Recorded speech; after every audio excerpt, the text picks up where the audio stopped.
Hello students, आप सभी का स्वागत है टीचिंग एप्टीट्यूड की इस क्लास में। इस सीरीज में आज हमारा 11वां प्रश्न है। प्रश्न संख्या 11 है।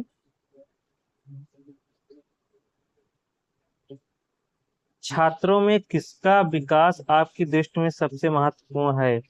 काम में लगन, आत्मविश्वास, श्रम का महत्व और धर्मानुराग। इसमें हमारा ऑप्शन नंबर बी सही हो जाएगा, आत्मविश्वास। छात्रों में आत्मविश्वास जो है वह महत्वपूर्ण भूमिका निभाता है। थोड़ा इसके बारे में हम लोग और देखेंगे। जैसे आत्मविश्वास, कॉन्फिडेंस। छात्रों में आत्मविश्वास का विकास उन्हें जीवन की चुनौतियों का सामना करने, नए कौशल सीखने और अपने लक्ष्यों को प्राप्त करने में सक्षम बनाता है। यह शैक्षणिक सफलता के साथ साथ सामाजिक और भावनात्मक विकास के लिए भी महत्वपूर्ण है। एक आत्मविश्वासी छात्र अपनी क्षमताओं पर भरोसा करता है और असफलताओं से सीखकर आगे बढ़ता है। काम में लगन। छात्रों को किसी भी कार्य को पूरा करने और उसमें उत्कृष्टता प्राप्त करने के लिए प्रेरित करती है। यह सीखने की प्रक्रिया एक अभिन्न अंग है।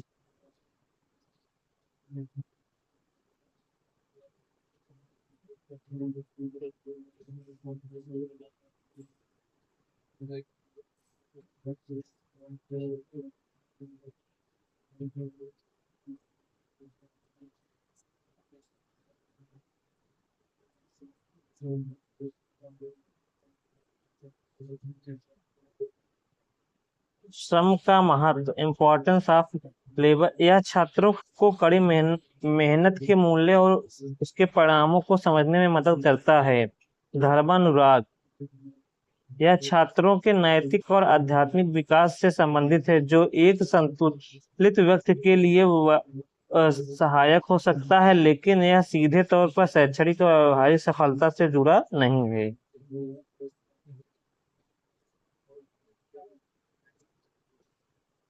हमारा अगला प्रश्न, छात्रों का विश्वास प्राप्त करने हेतु शिक्षक को उसके साथ पिता जैसा व्यवहार करना चाहिए, माता जैसे व्यवहार करना चाहिए, गुरु जैसा व्यवहार करना चाहिए, मित्र जैसा व्यवहार करना चाहिए। इसमें हमारा ऑप्शन नंबर डी सही हो जाएगा, मित्र जैसा व्यवहार करना चाहिए।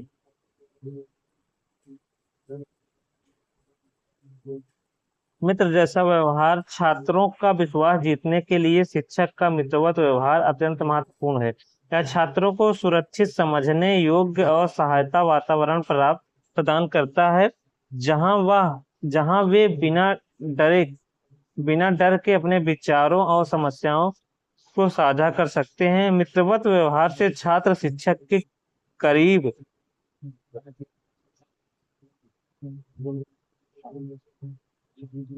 महसूस करते हैं, उनसे आसानी से जाते हैं जुड़ पाते हैं, जिससे सीखने की प्रक्रिया अधिक प्रभावी बनती है। यह एक सहयोगात्मक सीखने के माहौल को बढ़ावा देता है।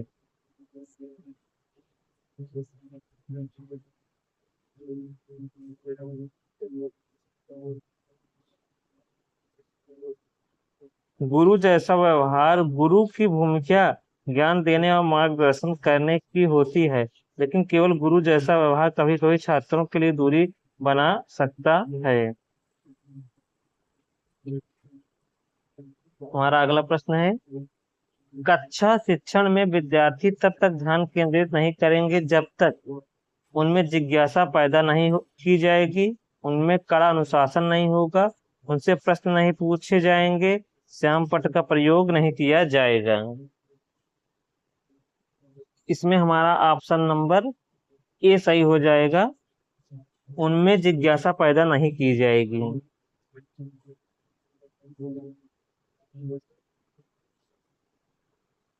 अतिरिक्त तथ्य देख लेते हैं। जिज्ञासा पैदा करना कक्षा शिक्षण में छात्रों का ध्यान आकर्षित करने और बनाए रखने के लिए जिज्ञासा पैदा करना सबसे महत्वपूर्ण है। जब छात्र किसी विषय में रुचि लेते हैं और उसके बारे में अधिक जानने के लिए उत्सुक होते हैं तो वे स्वाभाविक रूप से ध्यान केंद्रित करते हैं। एक प्रभावी शिक्षक ऐसी शिक्षण विधियों का उपयोग करता है।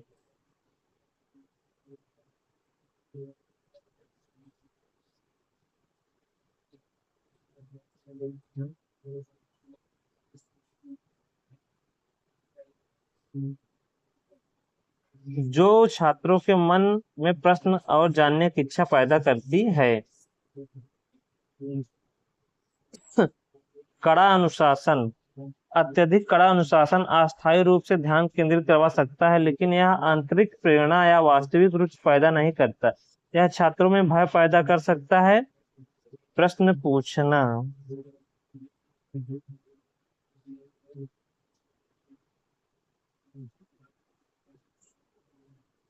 प्रश्न पूछना छात्रों को सक्रिय रूप से शामिल करने का एक तरीका है, लेकिन यह जिज्ञासा पैदा करने का एक साधन है, लक्ष्य नहीं। श्यामपट्ट का प्रयोग। श्यामपट्ट का प्रयोग। श्यामपट्ट एक शिक्षण सहायक सामग्री है, लेकिन यह अकेले छात्रों का ध्यान केंद्रित करने के लिए पर्याप्त नहीं है, खासकर यदि विषय उबाऊ या अरुचिकर हो। अगला प्रश्न देखते हैं। विद्यालयों में निर्धारित पाठ्यक्रम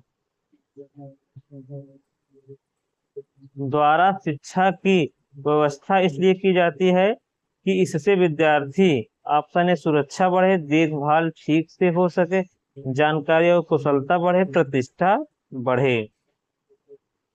इसमें हमारा ऑप्शन नंबर सी सही हो जाएगा, जानकारी और कुशलता बढ़े।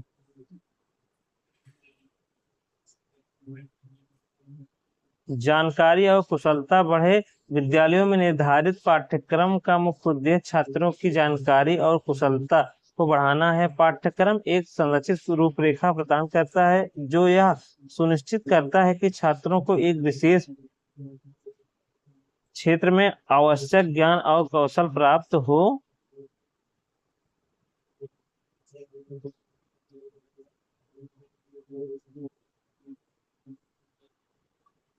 यह छात्रों को विभिन्न विषयों की गहरी समझ विकसित करने और वास्तविक दुनिया में लागू होने वाले कौशल सीखने में मदद करता है, जिससे भविष्य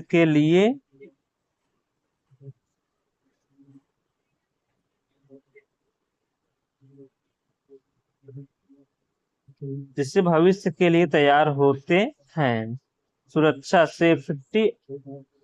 सुरक्षा और देखभाल ये विद्यालय के महत्वपूर्ण पहलू हैं, लेकिन सीधे तौर पर पाठ्यक्रम में प्राथमिक उद्देश्य से संबंधित नहीं हैं।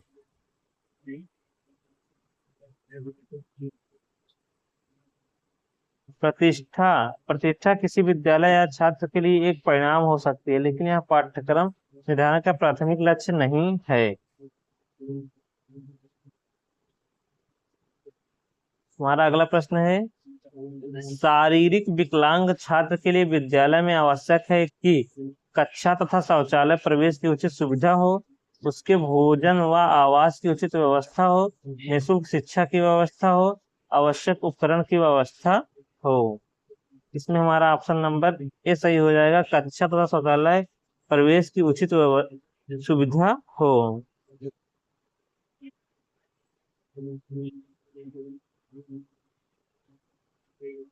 कक्षा तथा शौचालय प्रवेश की उचित सुविधा शारीरिक विकलांग छात्रों के लिए विद्यालय में सबसे महत्वपूर्ण आवश्यक सुगम पहुंच इसका पहुंच है। इसका अर्थ है कि उन्हें कक्षाओं, शौचालय, पुस्तकालयों और अन्य सभी आवश्यक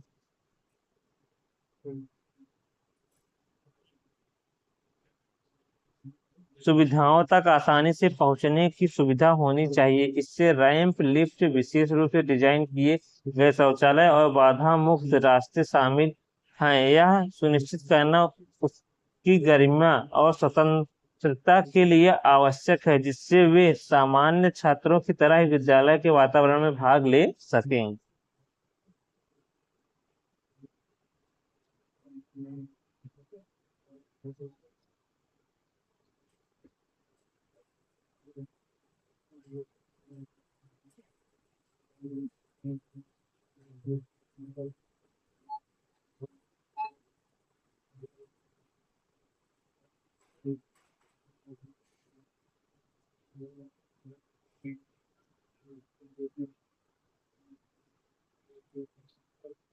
भोजन व आवास की व्यवस्था, यहाँ कुछ विशेष आवासीय विद्यालयों में प्रासंगिक हो सकता है, लेकिन सभी विद्यालयों के लिए यह प्राथमिक आवश्यकता नहीं है। आवश्यक उपकरण, आवश्यक उपकरणों की व्यवस्था, यह भी महत्वपूर्ण है, जैसे व्हीलचेयर, विशेष डेस्क, लेकिन सबसे पहले उन्हें उन स्थानों तक पहुंचना आवश्यक है जहां इन उपकरणों का उपयोग किया जाएगा।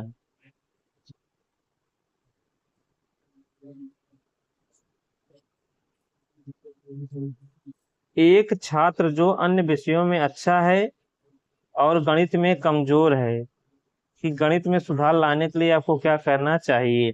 उसे कहें कि गणित में अधिक परिश्रम करे, उसे कहें कि गणित की कक्षा में अधिक ध्यान दे, उसके माता पिता इस बात पर विचार विमर्श करें, उसकी गणित में विशिष्ट कमजोरियों का पता लगाएं।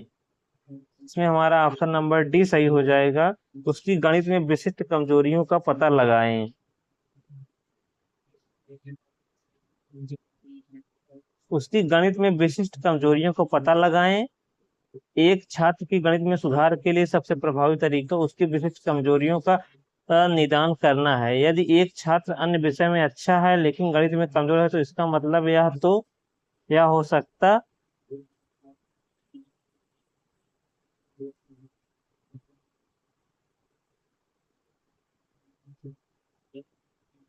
यह हो सकता है कि उसकी कुछ बुनियादी अवधारणाओं में कमी है, या उसे किसी विशेष प्रकार की गणितीय समस्या को समझने में कठिनाई होती है। एक शिक्षक को छात्र की अवधारणात्मक कमजोरियों का पता लगाना चाहिए, जैसे कि उसे जोड़ घटाव गुणा भाग व भिन्न आदि में कहाँ समस्याएं आ रही हैं।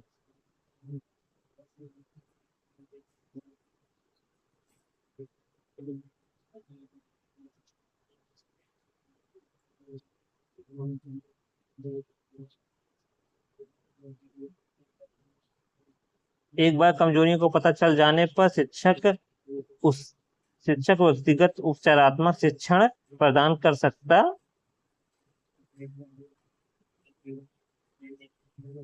है।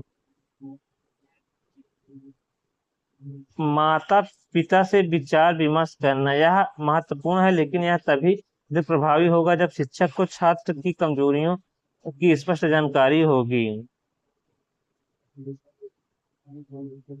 अगला प्रश्न है, एक दूसरे के पास बैठने वाले दो छात्र अक्सर झगड़ते हैं, आपको चाहिए कि उनकी जगह सीट बदल दें, उनके माता पिता को सूचित करें, उनकी जगह सीट बदलने को मना कर दें, छात्रों से कहें कि उन्हें एक दूसरे के साथ मिलकर रहना चाहिए। इसमें हमारा ऑप्शन नंबर डी सही हो जाएगा। छात्रों से कहें कि उन्हें एक दूसरे के साथ मिलकर रहना चाहिए।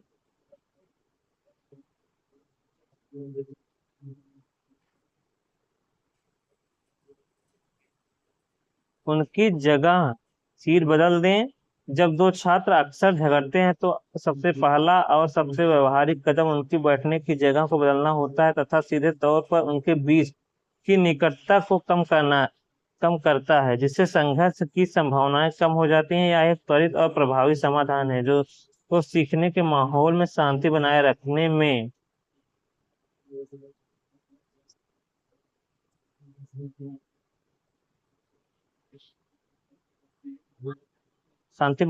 में मदद करता है। यह छात्रों को एक दूसरे से दूर करके तत्कालिक तनाव को कम करता है। माता पिता को सूचित करना, यह एक अगला कदम हो सकता है यदि सीट बदले में समस्या हल ना हो, या यदि झगड़े की प्रकृति गंभीर हो।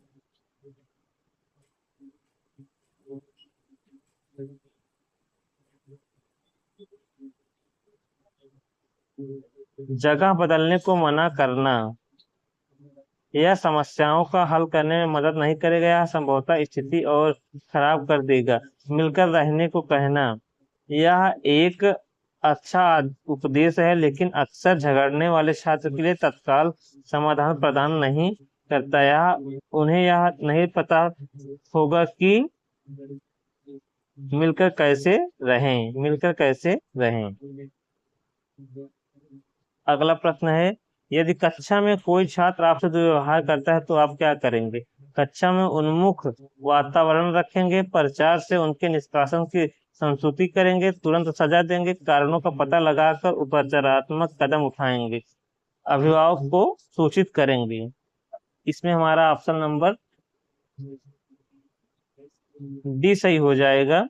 कारणों का पता लगाकर उपचारात्मक कदम उठाएंगे।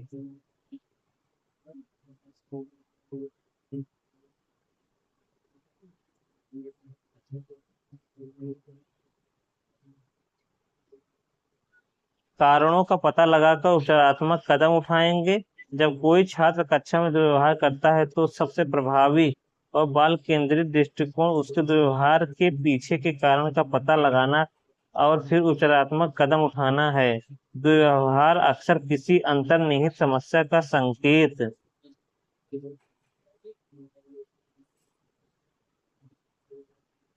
होता है, जैसे घर पर तनाव, सीखने में कठिनाई, ध्यान आकर्षित करने की इच्छा या भावात्मक मुद्दे। शिक्षक को धैर्य पूर्वक और सहानुभूतिपूर्वक यह समझने की कोशिश करनी चाहिए कि छात्र ऐसा क्यों व्यवहार कर रहा है। कारणों का पता चलने के बाद ही एक उचित और प्रभावी समाधान लागू किया जा सकता है, जैसे कि व्यक्तिगत परामर्श, सीखने में सहायता या माता पिता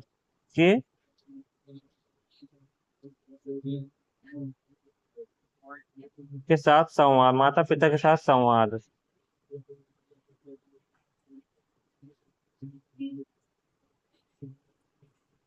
प्रश्न नंबर 19 है, यदि आपके विद्यालय के छात्र मिलजुल कर काम करने से मुंह मोड़ते हैं तो आप क्या करेंगे? सभी शिक्षक मिलजुल कर छात्रों के सम्मुख कार्य करेंगे, मिलजुल कर कार्य करने के महत्व को बताएंगे, इससे संबंधित उदाहरण प्रस्तुत करेंगे, इस विषय पर कोई पुस्तक पढ़ने को कहेंगे। इसमें हमारा ऑप्शन नंबर बी सही हो जाएगा। मिलजुल कर कार्य करने के महत्व को बताएंगे। सभी शिक्षक मिलजुल कर छात्रों के सम्मुख कार्य करें। जब छात्र मिलजुल कर काम करने से कतराते हैं तो उन्हें आदर्श प्रस्तुत करना सबसे प्रभावी तरीका है। यदि शिक्षक स्वयं सहयोग और टीम वर्क का प्रदर्शन करते हैं तो छात्र उन्हें देखकर सीखते हैं। यह कैसे किया जाता है और इसके क्या लाभ हैं? शिक्षक विभिन्न परियोजनाओं पर एक साथ काम कर सकते हैं, कक्षा के लिए योजना बना सकते हैं या छात्रों के सामने समस्या समाधान के लिए सहयोग कर सकते हैं। यह एक व्यवहारिक और देखकर सीखने वाला तरीका है। पुस्तक पढ़ने को कहना, यह जानकारी प्रदान कर सकता है लेकिन यह सक्रिय सहयोग कौशल विकसित करने में सीधे तौर पर मदद नहीं करेगा। प्रश्न नंबर 20, इसका उत्तर आप लोग हमें कमेंट में अवश्य बताएं। अगर आप BEd DElEd quick revision study notes, इसमें आप स्टडी नोट्स मिलेंगे आपको। इसका प्राइस 299 है, ऑफर प्राइस 151 यह कोर्स आपको A2 क्लासेज ऐप पर मिल जाएगा। A2 क्लासेज ऐप पर मिल जाएगा, जिसमें आपको इतने सारे क्वेश्चन दिए जाएंगे प्रैक्टिस करने के लिए। वो हमारा व्हाट्सएप हेल्पलाइन नंबर है 8765946158।